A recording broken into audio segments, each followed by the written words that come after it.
الحمد لله رب العالمين والصلاة والسلام على سيد المرسلين أما بعد فأعوذ بالله من الشيطان الرجيم بسم الله الرحمن الرحيم الصلاة والسلام عليك يا رسول الله وعلى آلك وأصحابك يا حبيب الله الصلاة والسلام عليك يا نبي الله وعلى آلك وأصحابك يا نور الله. فیضان قرآن کے آج کے اس سلسلے میں ہم سورہ مائدہ کی آیت نمبر 57 سے قرآن پاک کا درس سنیں گے. اللہ عز و جل ارشاد فرماتا ہے بسم اللہ الرحمن الرحیم یا ایھا الذین آمنوا لا تتخذوا الذین اتخذوا دینکم ہزوا ولعبا من الذین اوتوا الکتاب من قبلکم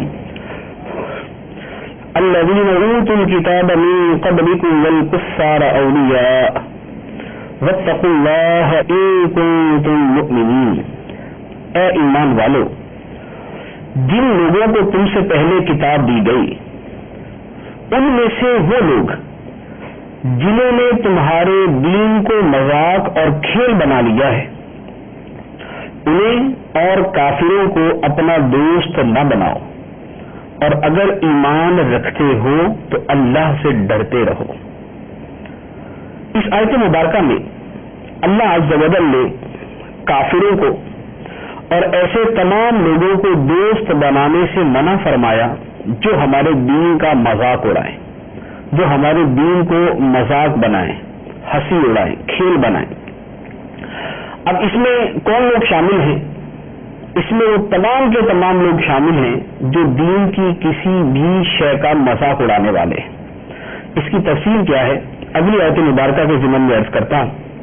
ارشاد فرمایا وَإِذَا نَادَيْتُمْ إِلَى الصَّلَاةِ اتَّخَذُوهَا هُزُوًا وَلَعِبًا ذَلِكَ بِأَنَّهُمْ قَوْمٌ لَا يَعْقِلُونَ. اور جب تم نماز کے لیے اذان دیتے ہو تو یہ اس کو ہنسی مذاق اور کھیل بنا لیتے ہیں. یہ اس لیے ہے کہ وہ بالکل بے عقل لوگ ہیں. اس آیت مبارکہ کے بارے میں ہے کہ سرکار دو عالم صلی اللہ تعالی علیہ وآلہ وسلم کا مؤذن جب نماز کے لیے اذان کہتا اور مسلمان نماز پڑھنے کے لیے اٹھتے تو یہودی ہنستے اور مذاق اڑایا کرتے تھے. اس پر یہ آیت مبارکہ نازل ہوئی. اور ایک اور یہ ہے کہ مدینہ طیبہ میں جب مؤذن اذان میں اشہد ان لا الہ الا اللہ اور اشہد ان محمد رسول اللہ کہتا تو ایک نصرانی یہ کہا کرتا کہ جل جائے جھوٹا، جل جائے جھوٹا. وہ اذان کا مذاق اڑاتے ہوئے اور نبی کریم صلی اللہ علیہ وسلم کی رسالت کی تکذیب اور انکار کرتے ہوئے یہ الفاظ کہتا.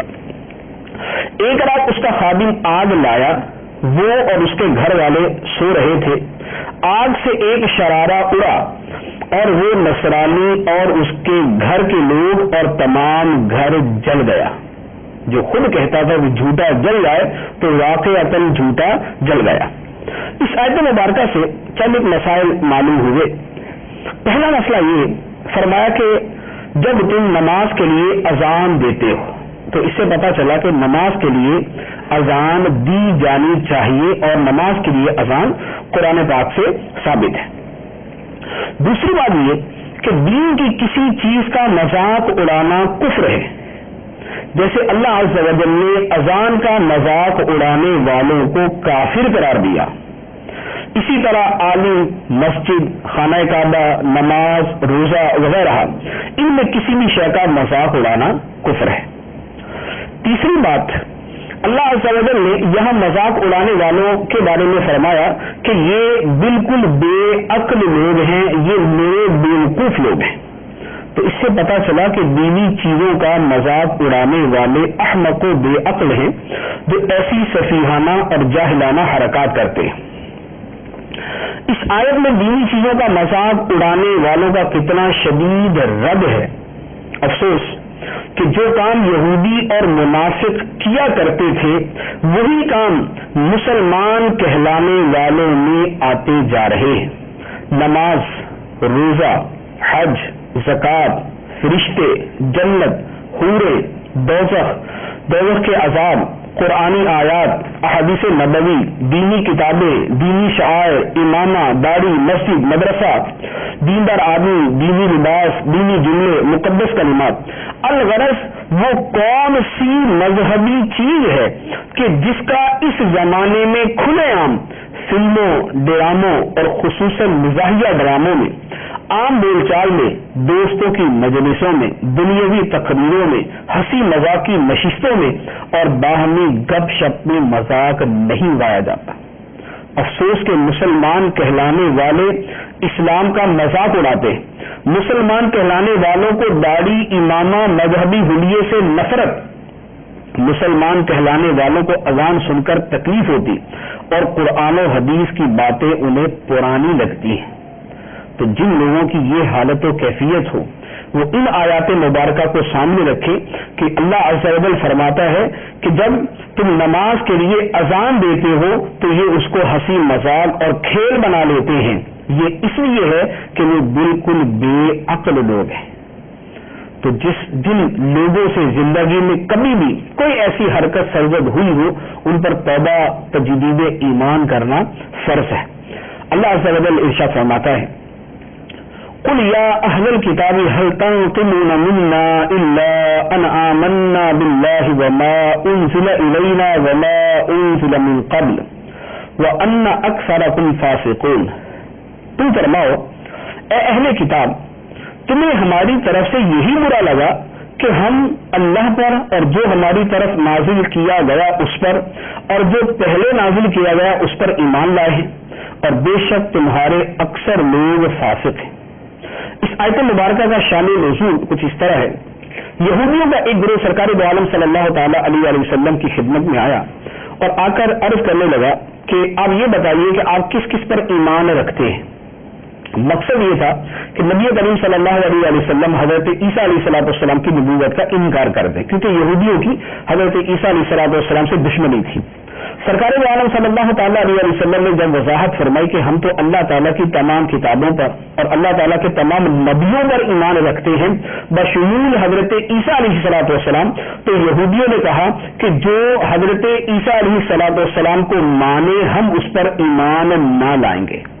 اس پر اللہ عز و جل نے فرمایا اے حبیب تم ان سے فرماؤ کہ ہم تمہارے تمام پیغمبروں اور تمہاری تمام کتابوں کو حق مانتے ہیں، تو کیا تمہیں یہ برا لگا کہ ہم حضرت عیسیٰ پر ایمان رکھتے ہیں اور اس وجہ سے تم ہمارے مخالف ہو گئے؟ تمہیں تو ہماری حمایت کرنی چاہیے کہ ہم نے تورات اور انجیل دونوں کو تسلیم کیا اور دونوں کو اللہ کی کتاب مانا، اور اللہ عز و جل نے جس کو نبوت عطا فرمائی اس کی نبوت کو تسلیم کیا، تو بجائے اس کے کہ تم اس میں ہماری تائید اور حمایت کرتے تمہیں یہی شے ہماری طرف سے بری لگنے لگ گئی۔ اس کے بعد فرمایا قل هل انبئکم بشر من ذلک مثوبۃ عند اللہ من لعنه الله وغضب عليه وجعل منهم القردة والخنازير وعبد الطاغوت اولئک شر مکانا واضل عن سواء السبیل۔ اے حبیب تم فرماؤ کیا میں تمہیں وہ لوگ بتاؤں جو اللہ کے ہاں اس سے بدتر درجے کے ہیں؟ یہ وہ ہیں جن پر اللہ نے لعنت کی اور ان پر غضب فرمایا، اور ان میں سے بہت سے لوگوں کو بندر اور خنزیر بنا دیا، اور انہوں نے شیطان کی عبادت کی۔ یہ لوگ بدترین مقام والے اور سیدھے راستے سے سب سے زیادہ بھٹکے ہوئے۔ اس آیت مبارکہ کا شان نزول اس طرح ہے۔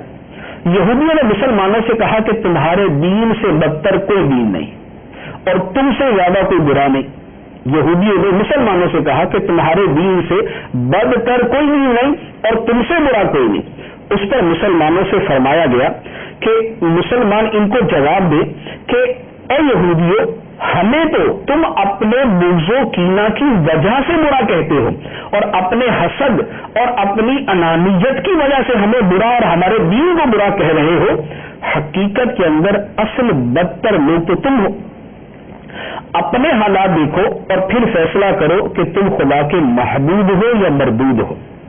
پچھلے زمانے میں صورتیں تمہاری مسخ ہوئی، سور اور بندر تم بنائے گئے، بچڑے تم نے پوجے، اللہ کی لعنت تم پر ہوئی، غضب الہی کے مستحق تم ہوئے۔ تو ان ساری چیزوں کے بعد تم بد نصیب ہو یا تم خوش نصیب ہو اور تم بارگاہ الہی میں محبوب ہو یا مردود ہو، تو ہمیں تم برا کہنے سے پہلے اپنے گریبان میں جھانک کر اپنی کرتوتوں پر غور کرو کہ اللہ تعالیٰ کی بارگاہ میں تمہارا مقام کیا ہے اور ماضی کے اندر تمہاری حرکتیں کیا ہو چکی۔ تو یہ ان یہودیوں کو آئینہ دکھایا گیا جو مسلمانوں کو اور مسلمانوں کے دین کو بدتر کہتے تھے۔ اس کے بعد ارشاد فرمایا وَإِذَا جَاءُوكُمْ قَالُوا آمَنَّا وَقَدْ دَخَلُوا بِالْكُفْرِ وَهُمْ قَدْ خَرَجُوا بِهِ وَاللَّهُ أَعْلَمُ بِمَا كَانُوا يَكْتُمُونَ، اور جب تمہارے پاس آتے ہیں تو کہتے ہیں کہ ہم مسلمان ہیں، حالانکہ وہ آتے وقت بھی کافر تھے اور جاتے وقت بھی کافر ہی تھے، اور اللہ خوب جانتا ہے جو وہ چھپا رہے۔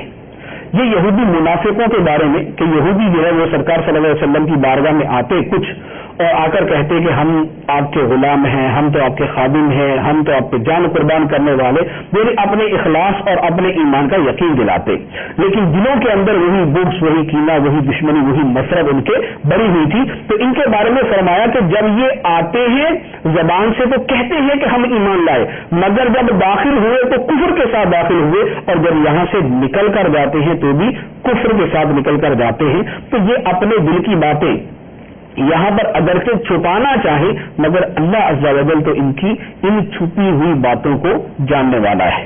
پھر ارشاد فرمایا وَتَرَى كَثِيرًا مِّنْهُمْ يُسَارِعُونَ فِي الْإِثْمِ وَالْعُدْوَانِ وَأَكْلِهِمُ السُّحْتَ لَبِئْسَ مَا كَانُوا يَعْمَلُونَ، اور تم ان میں سے بہت سے لوگوں کو دیکھو گے کہ گناہ اور زیادتی اور حرام خوری کے کاموں میں دوڑے جاتے ہیں، بے شک یہ بہت ہی برے کام کرتے ہیں۔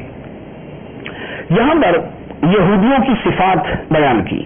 نمبر 1 فرمایا کہ یہ گناہ کے کام میں دوڑے جاتے ہیں، نمبر 2 زیادتی کے کاموں میں دوڑ کر جاتے ہیں، اور نمبر 3 حرام کھانے کے اندر دوڑتے ہوئے جاتے ہیں، گناہ کے کام میں، زیادتی کے کام میں اور حرام کھانے میں دوڑے ہوئے جاتے ہیں۔ اب یہاں پر یہ تو یہودیوں کی صفات تھی، ہمارے سامنے اللہ عز و جل نے جو ان کی یہ صفات بری صفات بیان فرمائی، اس کی ایک حکمت اور ایک مقصد یہ ہے کہ ہم اپنے اعمال پر بھی غور کریں۔ ہمارے معاشرے میں، ہمارے زمانے میں ہمارے لوگوں کا کیا حال ہے؟ کیا نیکی کے کام میں دوڑ کر جاتے ہیں یا گناہ کے کام میں دوڑ کے جاتے ہیں؟ آج ہمارے لوگ دوسرے کو انصاف دلانے کے لیے اور مظلوم کی مدد کرنے کے لیے دوڑ کر جاتے ہیں، یا اپنی اپنی پارٹی اور اپنے اپنے لیڈروں کے پیچھے ظلم کا ساتھ دینے کے لیے دوڑے ہوئے جاتے ہیں؟ کیا حلال کے لیے بھاگ کر جاتے ہیں یا حرام کی طرف بھاگ کر جاتے ہیں؟ یا حلال کھانے کے لیے جمع ہوتے ہیں یا حرام کمانے کے لیے آپس کے اندر اتحاد و اتفاق کرتے ہیں؟ تو جو صفات اللہ عز و جل نے اس زمانے کے یہودیوں کی بیان کی ہے، ان صفات کی بہت بڑی جھلک آج ہمارے معاشرے میں ہمارے لوگوں کے اندر بھی نظر آتی ہے۔ تو اللہ عز و جل نے فرمایا لبئس ما کانوا یعملون، یہ جو گناہ میں دوڑ کے جانے والے، یہ جو زیادتی کے کاموں میں دوڑ کے جانے والے، اور یہ جو حرام کھانے میں دوڑ کر جانے والے ہیں، کتنا ہی برا کام یہ کرنے والے ہیں، کتنا ہی برا ہے وہ کام جو یہ کرنے والے ہیں۔ اس کے بعد فرمایا لولا ينهاهم الربانيون والاحبار عن قولهم الاثم واكلهم السحت لبئس ما كانوا يصنعون، ان کے درویش اور علماء انہیں گناہ کی بات کہنے اور حرام کھانے سے کیوں نہیں منع کرتے؟ بے شک یہ بہت ہی برے کام کر رہے ہیں۔ یہاں یہودی درویشوں، یہودی علماء اور یہودی پادریوں کے بارے میں یہاں پر مذمت اور وعید ہے۔ فرمایا کہ یہ اپنی قوم کو گناہ کی بات کہنے اور حرام کھانے سے منع کیوں نہیں کرتے تھے؟ کہ وہ تو حرام میں مبتلا ہوئے، وہ تو گناہ میں پڑے، مگر جو ان کے علماء، ان کے پادری، جو ان کے لیڈر حضرات تھے، جو ان کی قوم کے بڑے تھے، جو ان کے پیشوا تھے، انہوں نے ان کو ان حرام کاموں سے منع کیوں نہیں کیا؟ تو پتہ چلا کہ جب قوم میں جرائم عام ہوں، جب قوم گناہ کے اندر پڑ جائے تو اس وقت علماء اور اس وقت جو قوم کے لیڈر اور سرپرست ہیں ان کو چھوٹ نہیں مل جاتی کہ وہ خاموشی اور سکوت اختیار کریں، بلکہ ان کا فرض منصبی ہوتا ہے کہ اس حرام کام سے اپنی قوم کو بچائیں، لوگوں کو امر بالمعروف و نہی عن المنکر اس طرح کرے جس طرح کرنے کا حق ہے۔ اسی وجہ سے اس آیت مبارکہ میں جس انداز میں علماء اور پادریوں کے بارے میں کہا گیا ہے، علماء نے فرمایا، امام ضحاک فرماتے ہیں کہ میرے نزدیک اس آیت سے زیادہ خوف دلانے والی قرآن پاک میں کوئی آیت نہیں، افسوس کہ ہم برائیوں سے نہیں روکتے۔ اور اسی طرح کی بات حضرت عبداللہ بن عباس رضی اللہ تعالی عنہما نے فرمایا کہ قرآن پاک میں اس آیت سے زیادہ ڈانٹ ڈپٹ والی کوئی آیت نہیں، کہ قرآن پاک میں یہ آیت علماء کے بارے میں ہے، کیونکہ انہوں نے برائی سے منع کرنا چھوڑ دیا تو اللہ عز و جل نے انہیں بھی برائی کرنے والوں کے کھاتے میں ڈال دیا کہ یہ بھی ان کے ساتھ شریک جرم ہے۔ اس کے بعد فرمایا وقالت الیہود ید اللہ مغلولہ غلت ایدیہم ولعنوا بما قالوا بل یداہ مبسوطتان ينفق كيف يشاء وَلَيَزِيدَنَّ كَثِيرًا مِّنْهُم مَّا أُنزِلَ إِلَيْكَ مِن رَّبِّكَ طُغْيَانًا وَكُفْرًا وَأَلْقَيْنَا بَيْنَهُمُ الْعَدَاوَةَ وَالْبَغْضَاءَ إِلَى يَوْمِ الْقِيَامَةِ كُلَّمَا أَوْقَدُوا نَارًا لِّلْحَرْبِ أَطْفَأَهَا اللَّهُ وَيَسْعَوْنَ فِي الْأَرْضِ فَسَادًا وَاللَّهُ لَا يُحِبُّ الْمُفْسِدِينَ۔ اور یہودیوں نے کہا اللہ کا ہاتھ بندھا ہوا ہے، ان کے ہاتھ باندھے جائیں، اور ان پر اس کہنے کی وجہ سے لعنت ہے، بلکہ اللہ کے ہاتھ کشادہ ہیں، جیسے چاہتا ہے خرچ فرماتا ہے۔ اور اے حبیب، یہ جو تمہاری طرف تمہارے رب کی طرف سے نازل کیا گیا ہے یہ ان میں سے بہت سے لوگوں کی سرکشی اور کفر میں اضافہ کرے گا، اور ہم نے قیامت تک ان میں دشمنی اور بغض ڈال دیا۔ جب کبھی یہ لڑائی کی آگ بھڑکاتے ہیں تو اللہ اسے بجھا دیتا ہے، اور یہ زمین میں فساد پھیلانے کی کوشش کرتے ہیں، اور اللہ فساد پھیلانے والوں کو پسند نہیں کرتا۔ اس آیت مبارکہ میں متعدد امور اللہ عز و جل نے بیان فرمائے۔ پہلے نمبر پہ فرمایا کہ یہودیوں نے کہا کہ اللہ کا ہاتھ بندھا ہوا ہے۔ عبداللہ بن عباس رضی اللہ تعالیٰ عنہ فرماتے ہیں کہ یہودی بڑے خوشحال اور دولت مند تھے۔ سرکار دو عالم صلی اللہ علیہ وسلم جب تشریف لائے اور یہودیوں نے حضور کی تکذیب کی تو ان کا رزق تنگ ہو گیا۔ جب ان کا رزق تنگ ہوا تو ان کے کچھ لوگوں کے منہ سے یہ جملے نکلے کہ اللہ کا ہاتھ بندھا ہوا ہے، یہ معاذ اللہ خدا کنجوس ہے۔ تو کچھ لوگوں نے یہ کہا اور بقیہ نے اس پر سکوت کیا، اس کا رد نہیں کیا، اس کو برا نہیں سمجھا، اس پر راضی رہے۔ تو فرمایا کہ یہ سارے یہودیوں کی طرف منسوب کر دیا گیا کہ یہودیوں نے کہا کہ اللہ کا ہاتھ بندھا ہوا ہے، تو اس کے جواب میں فرمایا گیا کہ ان کے ہاتھ بندھے ہوئے ہیں، ان کے ہاتھ بندھے ہوئے۔ نمبر ایک، یہ کنجوس، ایک معنی یہ ہے کہ ان کے ہاتھ بندھے ہوئے، مراد یہ کہ یہ کنجوس، اور دوسرا اس کا مفہوم یہ بیان کیا گیا کہ انہیں ہاتھ باندھ کر جہنم میں ڈالا جائے گا۔ اور فرمایا کہ ان کے اس کہنے کی وجہ سے ان پر لعنت کی گئی کہ جو خدا کی گستاخی کرنے والے ہیں، جو اللہ عز و جل کی توہین کے مرتکب ہونے والے ہیں، ان پر خدا کی لعنت ہے۔ پھر اللہ عز و جل کی عظمت و شان بیان فرمائی گئی۔ فرمایا کہ اللہ تعالیٰ کے تو دونوں ہاتھ کھلے ہوئے ہیں۔ دونوں ہاتھ سے مراد یہ ایک کنایا ہے کہ اللہ تعالیٰ تو کریم ہے، فیاض ہے، جود و بخشش کرنے والا ہے، وہ تو فیاضی فرمانے والا ہے، وہ تو کرم نوازی فرمانے والا ہے۔ تو اللہ عز و جل کے کرم اور بخشش کے خزانے تو کھلے ہوئے ہیں۔ فرمایا ينفق كيف يشاء، وہ جیسے چاہتا ہے خرچ فرماتا ہے، نہ اپنوں کو محروم چھوڑتا ہے نہ بیگانوں کو محروم کرتا ہے۔ زمین و آسمان کی کوئی مخلوق نہیں کہ جس پر اللہ عز و جل کے رزق کے خزانے کھلے ہوئے نہیں ہیں۔ انسانوں کے لیے آدم علیہ السلام سے لے کر آج تک اور آج سے لے کر قیامت تک اللہ عز و جل نے زمین کی گود سے اور آسمان سے کس قدر خزانے انہیں عطا فرمائے، کس قدر روزی انہیں عطا فرمائی، کس قدر مال و دولت انہیں عطا فرمایا، کس طرح زندگی گزارنے کے اسباب انہیں عطا فرمائے ہیں۔ تو یہ ساری کی ساری چیزیں اس بات کی دلیل ہے کہ ينفق كيف يشاء، وہ جیسے چاہتا ہے خرچ کرتا ہے۔ اس کے بعد فرمایا کہ یہ قرآن پاک جو ہے یہ ان یہودیوں کے کفر اور ان کے طغیان و سرکشی کے اندر اضافہ کرتا ہے کہ بارش اچھی زمین پہ برستی ہے تو وہاں پر پھول اگتے ہیں، وہاں پر پھل پیدا ہوتے ہیں، وہاں خوشگوار ایک ماحول اور موسم پیدا ہوتا ہے، اور وہی بارش اگر گندی زمین پر برستی ہے تو بدبو نکلتی ہے، وہاں سے بدبو پھیلتی ہے. تو بارش کا کوئی قصور نہیں، قصور اس جگہ کا ہے کہ جہاں پر اس بارش کا نزول ہوا.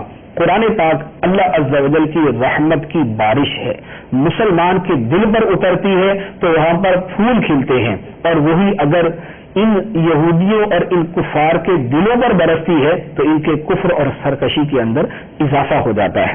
فرمایا کہ ہم نے ان کے درمیان عداوت اور بغض ڈال دیا قیامت کے دن تک.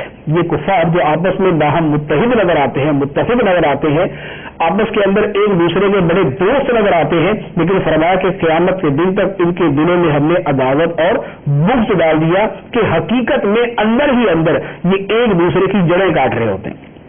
اوپر سے متفق پیار محبت کی پیلے بڑھا رہے ہیں، مگر اندر سے ایک دوسرے کے دشمن ہوتے ہیں، نقصان پہنچانے کی کوششوں میں لگے ہوتے ہیں.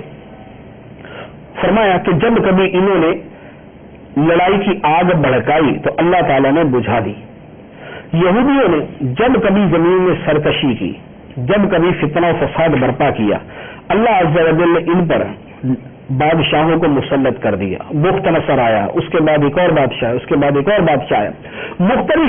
مختلف ادوار میں، مختلف مواقع اور زمانوں کے اندر اللہ عز و جل کی طرف سے جب کبھی ان لوگوں نے سرکشی کی، اللہ تعالیٰ کی طرف سے ان پر لوگوں کو مسلط کیا جاتا رہا جو ان کے فتنہ و فساد کی آگ کو بجھاتے رہے.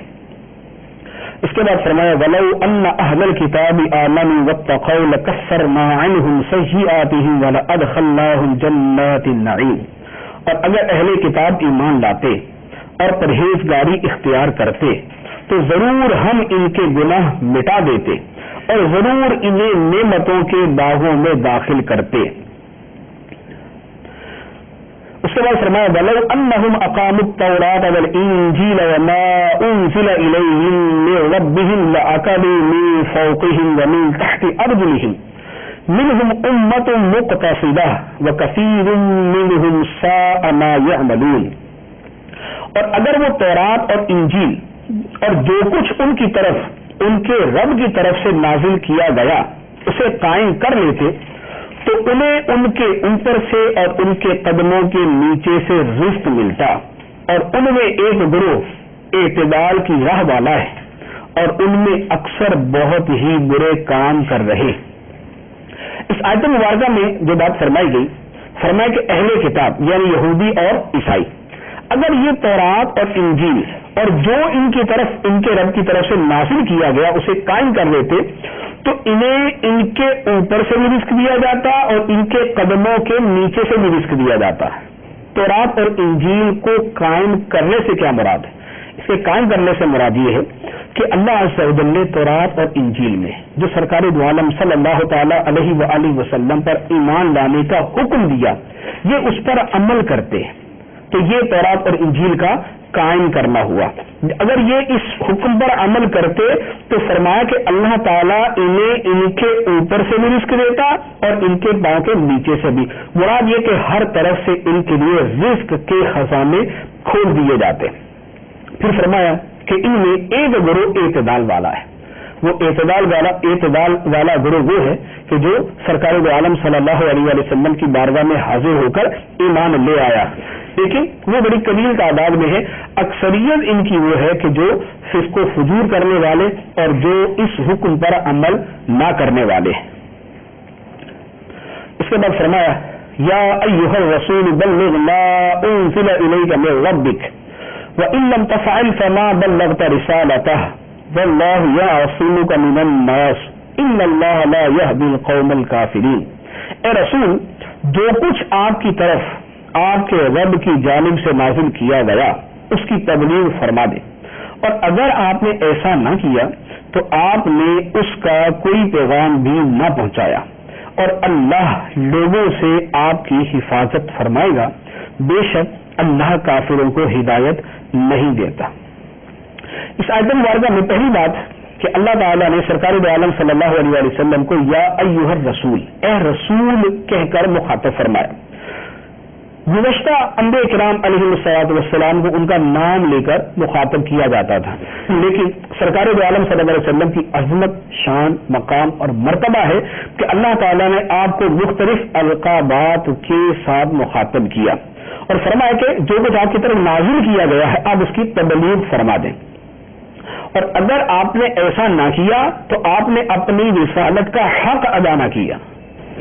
اور سرکار دو عالم صلی اللہ علیہ وسلم نے یقیناً، قطعاً، حتماً اللہ تعالیٰ کے حکم پر عمل کیا کہ جن چیزوں کی تبلیغ کا حکم دیا گیا تھا سرکار دو عالم صلی اللہ علیہ وسلم نے ان ساری چیزوں کی تبلیغ فرما دی۔ ہاں جو اسرار و رموز ہیں جو اللہ تعالیٰ کی طرف سے تبلیغ کے لیے نازل کی گئی، جو اسرار و رموز ہیں وہ سرکار دو عالم صلی اللہ تعالی علیہ وسلم کے ساتھ خاص ہیں، وہ جس کو جتنے چاہے عطا فرما دیے اور جس کو چاہا عطا نہ فرمایا۔ تو یہاں پر ان امور کے بارے میں بات ہو رہی ہے کہ جن کی تبلیغ کا اور جن کے پہنچانے کا حکم تھا۔ اس کے بعد فرمایا کہ اللہ تعالیٰ آپ کی لوگوں سے حفاظت فرمائے گا۔ یہ نبی کریم صلی اللہ علیہ وسلم کو بشارت تھی کہ کفار آپ کو کسی بھی جگہ اعلانیہ طور پر شہید نہ کر سکیں گے۔ جب یہ آیت مبارکہ نازل ہوئی، اس سے پہلے سرکار دو عالم صلی اللہ علیہ وسلم کی حفاظت کے لیے صحابہ کرام پہرا دیا کرتے تھے اور ان کے گروہ موجود ہوا کرتے تھے۔ جب یہ آیت مبارکہ نازل ہوئی تو نبی کریم صلی اللہ علیہ وسلم نے پہرا ہٹا دیا اور فرمایا کہ تم لوگ چلے جاؤ، اللہ تعالیٰ نے میری حفاظت کا ذمہ لے لیا ہے، اللہ تعالیٰ نے میری حفاظت کا فرما دیا ہے۔ اس کے بعد ارشاد فرمایا قل یا اہل الکتاب لستم علی شیء حتی تقیموا التوراۃ والانجیل وما انزل الیکم من ربکم وليزيدن كثيرا منهم ما انزل اليك من ربك طغيانا وكفرا فلا تأس على القوم الكافرين۔ تم فرما دو اے کتابیوں، جب تک تم تورات اور انجیل اور جو کچھ تمہاری طرف تمہارے رب کی جانب سے نازل کیا گیا ہے اسے قائم نہیں کر لیتے تم کسی شے پر نہیں ہو۔ اور اے حبیب، یہ جو تمہاری طرف تمہارے رب کی جانب سے نازل کیا گیا ہے یہ ان میں سے بہت سے لوگوں کی سرکشی اور کفر میں اضافہ کرے گا، تو تم کافر قوم پر کچھ غم نہ کھاؤ۔ اہل کتاب کو فرما دیا کہ جب تک تم کتاب اللہ پر، تورات اور انجیل پر صحیح طریقے سے عمل نہیں کرتے، صحیح طریقے سے عمل یعنی اس میں جو سرکار علیہ الصلوۃ والسلام کی نبوت پر ایمان لانے کا فرمایا گیا اس پر عمل نہیں کرتے، تب تک تم کسی شے پر نہیں، تمہارا کوئی دین اللہ کی بارگاہ میں قبول نہیں اور تمہارا کوئی عمل اللہ کی بارگاہ میں قبول نہیں۔ اس کے بعد فرمایا ان الذين آمنوا والذين هادوا والصابئون والنصارى من آمن بالله واليوم الآخر وعمل صالحا فلا خوف عليهم ولا هم يحزنون۔ بے شک وہ جو اپنے آپ کو مسلمان کہتے ہیں اور یہودی اور ستاروں کی پوجا کرنے والے اور عیسائی، ان میں سے جو سچے دل سے اللہ اور قیامت پر ایمان لائے اور اچھے عمل کرے تو ان پر نہ کچھ خوف ہے اور نہ وہ غمگین ہوں گے۔ پھر فرمایا لقد اخذنا میثاق بنی اسرائیل وارسلنا الیہم رسلا كلما جاءهم رسول بما لا تهوى انفسهم فريقا كذبوا وفريقا يقتلون۔ بے شک ہم نے بنی اسرائیل سے عہد لیا اور ان کی طرف رسول بھیجے، تو جب کبھی ان کے پاس کوئی رسول وہ بات لے کر آیا جو ان کے نفس کو پسند نہ تھی تو انہوں نے انبیاء کے ایک گروہ کو جھٹلایا اور ایک گروہ کو شہید کرتے رہے۔ یہاں پر یہودیوں کی کرتوتوں کا بیان ہے کہ اللہ عز و جل نے بنی اسرائیل سے وعدہ لیا تھا کہ اللہ تعالیٰ کے احکام پر عمل کریں گے، اس کے رسولوں پر ایمان لائیں گے، لیکن ہوا یہ کہ جب رسول ان کے پاس تشریف لاتے تو کچھ کا وہ انکار کرتے اور بہت ساروں کو انہوں نے شہید کر دیا۔ تو یہاں اسی بد کرداری کا تذکرہ کیا گیا۔ پھر فرمایا وَحَسِبُوا أَلَّا تَكُونَ فِتْنَةٌ فَعَمُوا وَصَمُّوا ثُمَّ تَابَ اللَّهُ عَلَيْهِمْ ثُمَّ عَمُوا وَصَمُّوا كَثِيرٌ مِّنْهُمْ وَاللَّهُ بَصِيرٌ بِمَا يَعْمَلُونَ۔ اور انہوں نے یہ گمان کیا کہ انہیں اس پر کوئی سزا نہ ہوگی تو یہ اندھے اور بہرے ہو گئے، پھر اللہ نے ان کی توبہ قبول کی پھر ان میں سے بہت سے اندھے اور بہرے ہو گئے اور اللہ ان کے کام دیکھ رہا ہے. یہ فرمایا گیا کہ یہودی اتنے سنگین جرائم کے مرتکب ہوئے، نبیوں کو جھٹلایا اور انہیں شہید کیا، اور اس کے باوجود انہوں نے یہ سمجھا کہ ان کو سزا نہ ملے گی. تو فرمایا کہ یہ کیا سمجھتے ہیں کہ اتنے بڑے جرائم کرنے کے بعد بھی ان کو سزا نہ ملے گی؟ فرمایا کہ یہ تو اندھے اور بہرے ہو گئے. ہاں کچھ پھر مختلف ادوار آتے گئے، لوگوں نے توبہ کی، ایک مرتبہ کفر کا ایک انداز اختیار کیا، پھر توبہ کی، پھر جو ہے دوبارہ اسی کفر کے اندر پڑ گئے. تو فرمایا کہ یہ ان کے ادوار چلتے رہے اور اللہ تعالیٰ ان کے تمام اعمال کو دیکھنے والا ہے کہ ان کا حقیقی بدلہ انہیں قیامت کے دن دیا جائے گا. ارشاد فرمایا لقد کفر الذین قالوا ان اللہ هو المسیح ابن مریم وقال المسیح یا بنی اسرائیل اعبدوا اللہ ربی وربکم انه من یشرک باللہ فقد حرم اللہ علیہ الجنۃ ومأواہ النار وما للظالمین من انصار. بے شک وہ لوگ کافر ہو گئے جنہوں نے کہا کہ اللہ وہی مسیح مریم کا بیٹا ہے، حالانکہ مسیح نے تو یہ کہا تھا کہ اے بنی اسرائیل اللہ کی بندگی کرو جو میرا بھی رب ہے اور تمہارا بھی رب ہے. بے شک جو اللہ کا شریک ٹھہرائے تو اللہ نے اس پر جنت حرام کر دی اور اس کا ٹھکانہ دوزخ ہے اور ظالموں کا کوئی مددگار نہیں. اس سے پہلے یہودیوں کا کردار اور یہودیوں کا اعمال نامہ بیان کیا جا رہا تھا. اب یہاں سے بطور خاص عیسائیوں کے بارے میں کلام شروع ہوا. عیسائیوں کے بہت سارے فرقے ہیں، ان میں سے یعقوبیہ اور ملکانیہ فرقہ، ان کا قول یہ ہے، وہ کہتے تھے کہ مریم نے الہ یعنی معبود کو جنا، اور یہ بھی کہتے تھے کہ الہ یعنی معبود نے عیسیٰ کی ذات میں حلول کر لیا اور وہ ان کے ساتھ متحد ہو گیا تو عیسیٰ معبود بن گئے. معاذ اللہ. عیسائیوں نے اللہ عز و جل کے ساتھ حضرت عیسیٰ علیہ السلام کی بھی توہین کی، یعنی جو حضرت عیسیٰ علیہ السلام کو خدا کہا تو یہ کہہ کر انہوں نے حضرت عیسیٰ علیہ السلام کی بھی توہین کی، کیونکہ حضرت عیسیٰ علیہ السلام کو فرما رہے کہ میں خدا نہیں، اور یہ حضرت عیسیٰ علیہ السلام کو گویا کہنے کے لیے آپ جھوٹ بولے آپ خدا ہے، تو گویا حضرت عیسیٰ علیہ السلام کو خدا مان کر یہ خود حضرت عیسیٰ علیہ السلام کی توہین کر رہے ہیں.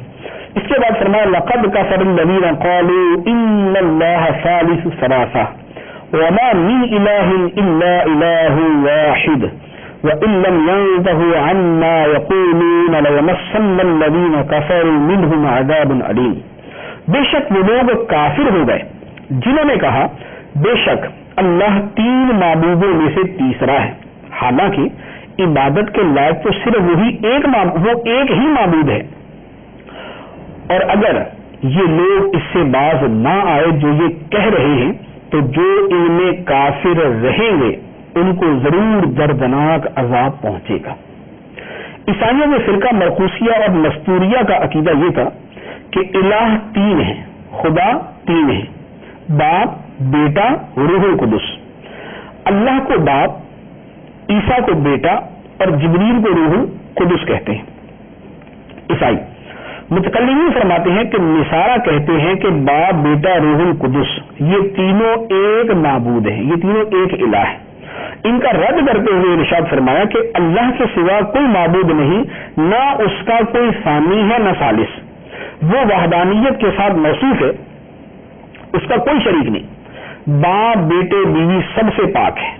اگر یہ کفار اپنے اس عقیدے سے باز نہ آئے اور تثلیث یعنی تین خدا ماننے کے معتقد رہے اور توحید اختیار نہ کی تو آخرت میں دردناک عذاب سے دوچار ہوں گے. اس کے بعد فرمایا افلا یتوبون الی اللہ ویستغفرونہ واللہ غفور رحیم. تو یہ کیوں اللہ کی بارگاہ میں توبہ نہیں کرتے اور کیوں اس سے مغفرت طلب نہیں کرتے حالانکہ اللہ بخشنے والا مہربان ہے. اس کے بعد فرمایا مل مسیح ابن مریم الا رسول قد خلت من قبله الرسل وامه صدیقہ کانا یاکلان الطعام انظر کیف نبین لهم الآیات ثم انظر انا یؤفکون. مسیح مریم تو صرف ایک رسول ہے، اس سے پہلے بہت سے رسول گزر چکے اور اس کی ماں صدیقہ بہت سچی ہے. وہ دونوں کھانا کھاتے تھے، دیکھو تو ہم ان کے لیے کیسی صاف نشانیاں بیان کرتے ہیں، پھر دیکھو وہ کیسے حق سے پھرے جاتے ہیں۔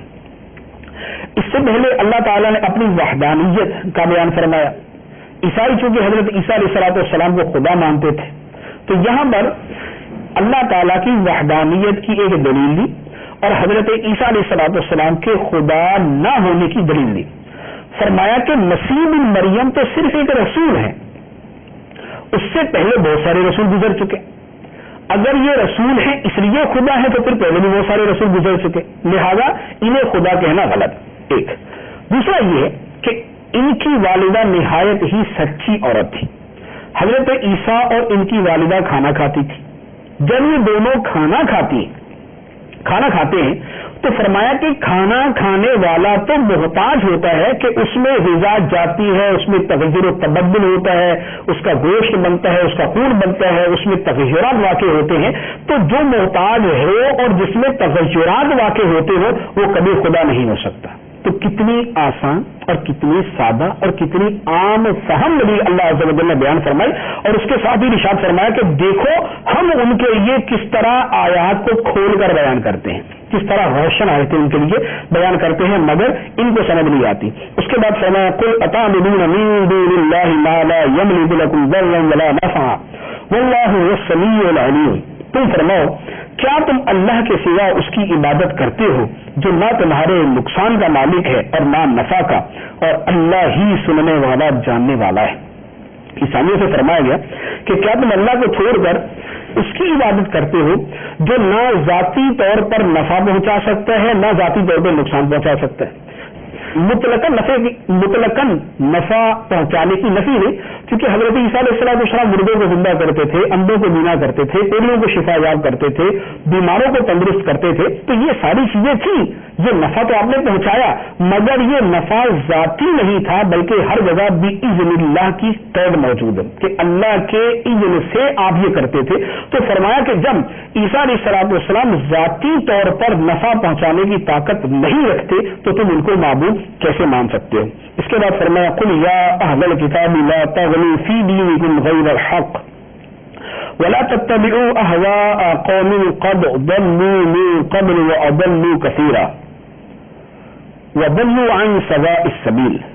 تم فرماؤ اے کتاب والو اپنے دین میں ناحق زیادتی نہ کرو اور ان لوگوں کی خواہشات پر نہ چلو جو پہلے خود بھی گمراہ ہو چکے ہیں اور بہت سے دوسرے لوگوں کو بھی گمراہ کر چکے ہیں اور سیدھی راہ سے بھٹک چکے ہیں۔ یہاں اہل کتاب کو فرمایا کہ دین میں ناحق زیادتی نہ کرو، حد سے نہ بڑھو۔ یہود اور نصارہ دونوں حد سے بڑھے، یہودی یوں حد سے بڑھے کہ عیسیٰ علیہ السلام کو ماننے سے انکار کر دیا، یہ ایک طرف بڑھ گئے۔ عیسائی حد سے یوں بڑھے کہ ان کو خدا مان لیا۔ تو رسول کو رسول مانو، نہ رسول سے نیچے لے کر آؤ اور نہ ان کو خدا مانو۔ تو فرمایا کہ اے اہل کتاب اپنے دین میں ناحق زیادتی نہ کرو۔ پھر فرمایا لعن الذین کفروا من بنی اسرائیل علی لسان داود وعیسی ابن مریم ذلک بما عصوا وکانوا یعتدون۔ بنی اسرائیل میں سے کفر کرنے والوں پر داؤد اور عیسی بن مریم کی زبان پر سے لعنت کی گئی۔ پھر فرمایا کانوا لا یتناہون عن منکر فعلوہ لبئس ما کانوا یفعلون۔ وہ ایک دوسرے کو کسی برے کام سے منع نہ کرتے تھے جو وہ کیا کرتے تھے، بے شک یہ بہت ہی برے کام کرتے تھے۔ یہاں ان کی جو مذمت کی گئی، فرمایا کہ یہ برے کام سے منع نہ کرتے تھے جو ان میں رائج تھے، تو یہ ان کا برا کام تھا۔ یہودیوں کی ایک سرکشی یہ تھی کہ برائی ہوتے دیکھتے تو دوسروں کو آہستہ آہستہ منع کرنا انہوں نے چھوڑ دیا تھا۔ سرکار دو عالم صلی اللہ علیہ وسلم نے فرمایا کہ بنی اسرائیل جب گناہوں میں مبتلا ہوئے تو ان کے علماء نے پہلے تو انہیں منع کیا، جب وہ باز نہ آئے تو پھر وہ علماء بھی ان سے مل گئے اور کھانے پینے اٹھنے بیٹھنے میں ان کے ساتھ شامل ہو گئے۔ ان کی اس نافرمانی اور سرکشی کا نتیجہ یہ ہوا کہ اللہ تعالیٰ نے داؤد علیہ السلام اور عیسیٰ علیہ السلام کی زبان سے ان پر لعنت فرمائی۔ تو اس سے پتہ چلا کہ برائی ہوتے ہوئے دیکھیں تو جب اس سے روکنے پر قدرت ہو تو اس سے لازمی طور پر روکنا چاہیے. یہ نہیں ہے کہ یا شیخ اپنی اپنی دیکھ کہہ کے برائی کو دیکھیں اور چپ کر کے سائڈ میں ہو جائیں. ہمارا فرض منصبی ہے کہ ہم برائی کو دیکھیں, اس کو اپنی زبان سے منع کریں, اپنے دل میں برا جانیں, اور جہاں پر ہاتھ سے روکنے کی طاقت ہو اور شریعت نے اجازت دی ہو وہاں پر اسے ہاتھ سے روکیں. اس کے بعد فرمایا ترى كثيرا منهم يتولون الذين كفروا لبئس ما قدمت لهم انفسهم ان سخط الله عليهم وفي العذاب هم خالدون. تم ان اہل کتاب میں سے بہت سے لوگوں کو دیکھو گے کہ کافروں سے دوستی کرتے ہیں تو ان کی جانوں نے ان کے لیے کتنی بری چیز آگے بھیجی کہ ان پر اللہ نے غضب کیا اور یہ لوگ ہمیشہ عذاب میں ہی رہیں گے. فرمایا کہ اہل کتاب میں بہت سے لوگوں کو دیکھو گے کہ کافروں سے دوستی کرتے ہیں. یہاں پر دو طرح کے گروہ تھے, ایک منافقین کا جو یہودیوں سے دوستی کرتے تھے, اور ایک یہودیوں کا گروہ تھا جو مشرکوں سے دوستی کرتے تھے. مسلمانوں سے دشمنی جو جن پر خود کتاب نازل ہو رہی ہے, اور مشرکوں سے دوستی کرتے تھے اور انہیں مسلمانوں کے خلاف بھڑکاتے تھے. تو فرمایا کہ تم ان میں سے بہت سے لوگوں کو دیکھو گے کہ وہ کافروں سے دوستیاں کرتے ہیں. اس کے بعد فرمایا وَلَوْ كَانُوا يُؤْمِنُونَ بِاللَّهِ وَالنَّبِيِّ وَمَا أُنزِلَ إِلَيْهِمْ مَا اتَّخَذُوهُمْ أَوْلِيَاءَ وَلَكِنَّ كَثِيرًا مِّنْهُمْ فَاسِقُونَ.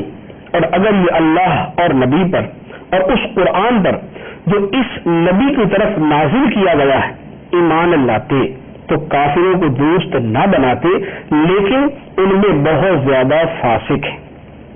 فرمایا کہ اگر لوگ اللہ پر اور نبی پر اور اس قرآن پر جو نبی کی طرف نازل کیا گیا اس پر صحیح طریقے سے ایمان لاتے تو کافروں کو دوست نہ بناتے. پتا چلا کہ جس کا اللہ عز و جل پر, اس کے نبی پر اور قرآن پر صحیح ایمان ہے وہ کافروں کو دوست نہیں بناتا. تو جس کی کافروں سے دوستی, جس کی کافروں سے محبت, جو اپنے مفادات کی خاطر کافروں کو ترجیح دیتا ہے, وہ اپنے ایمان پر غور کر لے کہ اس کا ایمان کیسا ہے.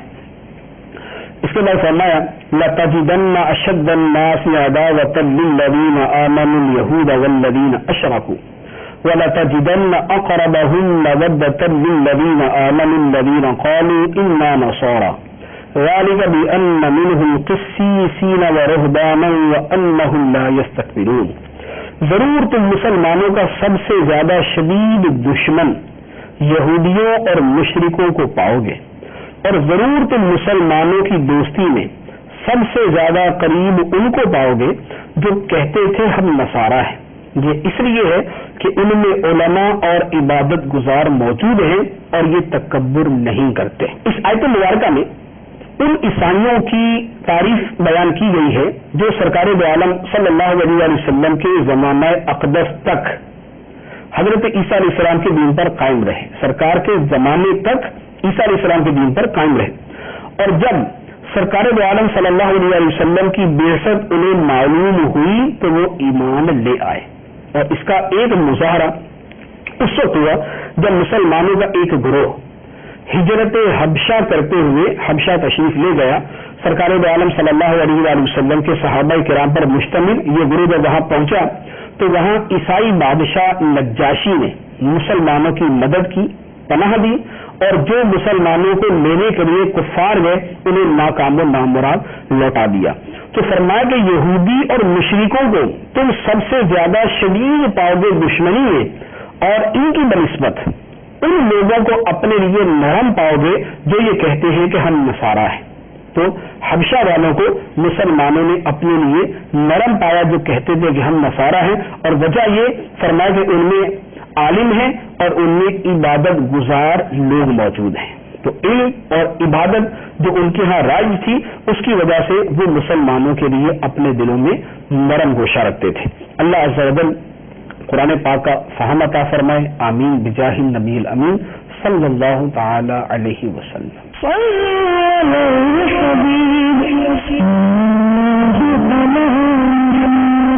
Please send us your views and ideas regarding the program which you have just viewed to the following email address feedback@madanichannel.tv or text to the following numbers 0301261276 and 0312492138 9.